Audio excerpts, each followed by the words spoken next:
Assalamualaikum warahmatullahi wabarakatuh.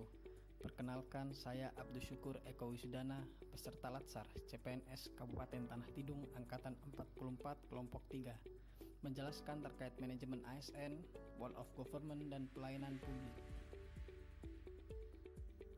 Manajemen ASN. ASN dan kedudukannya. Pegawai ASN adalah pegawai negeri sipil dan pegawai pemerintah dengan perjanjian kerja yang diangkat oleh pejabat pembina kepegawaian dan diserahi tugas dalam suatu jabatan pemerintahan atau diserahi tugas negara lainnya dan digaji berdasarkan peraturan perundang-undangan.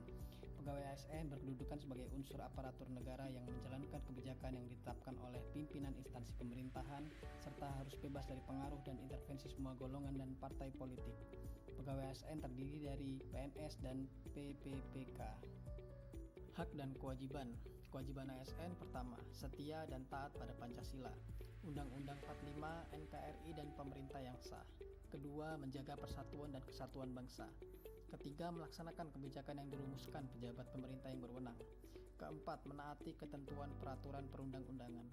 Kelima, melaksanakan tugas kedinasan dengan penuh pengabdian, kejujuran, kesadaran, dan tanggung jawab. Keenam, menunjukkan integritas dan keteladanan dalam sikap, perilaku, ucapan, dan tindakan kepada setiap orang, baik di dalam maupun di luar kedinasan. Ketujuh, menyimpan rahasia jabatan dan hanya dapat mengemukakan rahasia jabatan sesuai dengan ketentuan peraturan perundang-undangan. Kelapan, bersedia ditempatkan di seluruh wilayah negara kesatuan Republik Indonesia. Hak PNS adalah gaji, tunjangan, fasilitas, cuti, jaminan pensiun dan jaminan hari tua, perlindungan dan pengembangan kompetensi. Hak PPPK A. Gaji, tunjangan, cuti, perlindungan dan pengembangan. Peran ASN pertama adalah pelaksana kebijakan publik, kedua pelayan publik, dan terakhir adalah perekat dan pemersatu bangsa. Kode etik dan perilaku ASN yaitu sebagai pedoman panduan birokrasi publik aparatur sipil negara dalam menjalankan tugas dan kewenangan agar tindakannya dinilai baik. Kedua, sebagai standar penilaian sifat, perilaku, dan tindakan birokrasi publik atau aparatur sipil negara dalam menjalankan tugas dan kewenangannya. Yang ketiga, etika birokrasi penting sebagai panduan norma bagi aparat birokrasi dalam menjalankan tugas pelayanan pada masyarakat dan menempatkan kepentingan publik di atas kepentingan pribadi, kelompok, dan organisasinya.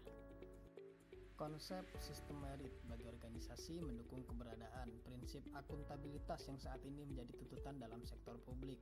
Bagi ASN sendiri menjamin keadilan dan juga menyediakan ruang keterbukaan dalam perjalanan karir seorang pegawai. Prinsip sistem merit yaitu keadilan dan kewajaran, objektif, berbasis kinerja. Pelaksanaan sistem merit sendiri penyusunan dan penetapan kebutuhan, penilaian kinerja dan pengembangan kompetensi, promosi, mutasi, dan penghargaan. 2. Pelayanan publik. Pengertian pelayanan publik. Pelayanan publik adalah kegiatan atau rangkaian kegiatan dalam rangka pemenuhan kebutuhan pelayanan sesuai dengan peraturan perundang-undangan bagi setiap warga negara dan penduduk atas barang, jasa, atau pelayanan administratif yang disediakan oleh penyelenggara pelayanan publik. Dikutip dari Undang-Undang Nomor 25 Tahun 2009 tentang Pelayanan Publik. Klasifikasi pelayanan publik ada 4 ya. Yang pertama, pelayanan administrasi, pelayanan barang, pelayanan jasa, dan pelayanan regulatif. Prinsip pelayanan publik yaitu partisipatif, transparan, responsif, tidak diskriminatif, mudah dan murah, efektif dan efisien, aksesibel, akuntabel, dan berkeadilan. Kualitas pelayanan publik yaitu prosedur pelayanan, waktu penyelesaian, biaya pelayanan, produk pelayanan, sarana dan prasarana, kompetensi dan petugas.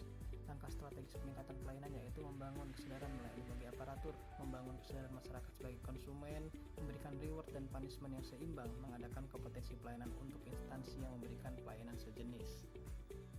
Etika dan etiket. Etiket yaitu menyangkut cara suatu perbuatan harus dilakukan manusia.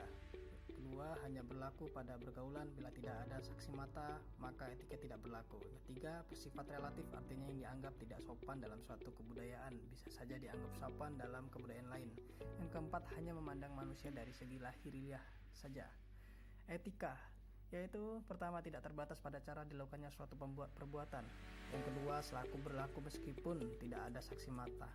Yang ketiga, jauh lebih bersifat absolut, prinsip-prinsipnya tidak dapat ditawar lagi. Keempat, menyangkut manusia dari segi dalam. Yang ketiga dan terakhir yaitu Wall of Government. Apa itu WOG?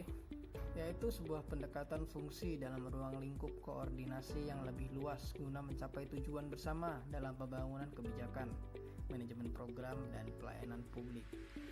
Mengapa perlu Wall of Government? Ada 4 alasannya. Yang pertama adalah dorongan publik untuk kinerja good government. Kedua, ekosentral atau siloisasi. Ketiga, perkembangan teknologi dan informasi. Dan keempat adalah keberagaman. Manfaat WOG: meningkatkan efisiensi lingkungan kerja, desain, saling informasi, akuntabilitas, koherensi kebijakan, dan mengurangi terkait biaya, pemborosan, duplikasi pekerjaan, inkonsistensi kebijakan, dan waktu penyelesaian.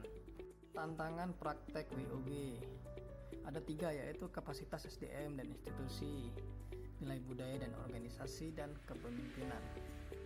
Sekian dan terima kasih, semoga bermanfaat bagi kita semua. Wabillahi taufiq wal hidayah. Wassalamualaikum warahmatullahi wabarakatuh.